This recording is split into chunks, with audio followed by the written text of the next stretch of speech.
कई है गुरु ये जग में ककरो कोनो नहीं।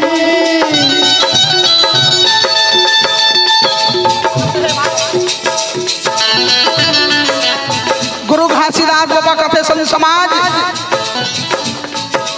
कई है गुरु ये जग में ककरो कोनो नहीं। एक घर मोरे, एक कार मोरे, एक मोटर मोरे, 6 जन बेटा 8 ठन नाती।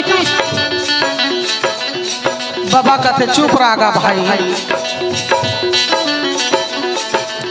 1 लाख बेटा जेकर 1.25 लाख नाती, जेकर घर में नहीं बरी दिया बाती।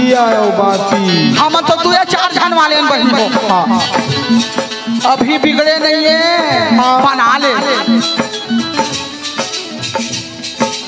जल्दी जाग जाए और सच के डहर रास्ता में भाग जा। वो सतरा चिन्ह ले, वो सतरा धर ले, काला कैसे सत्य चिन्ह लो। कई है गुरु ये जग में ककरो कोनो नहीं। घर के नारी कौन कहा, घर के नारी कौन कहा, और सन के नारी नहीं रे तोर कंचन काया। जग भर के माया तारे काम के, गुरु भजन बिना मोर भैया तोर कंचन काया। जग भर के माया तारे काम के, दिन बिताए काम के बीच, दिन बिताए काम के बीच, रात में करे राम हो तोर कंचन काया।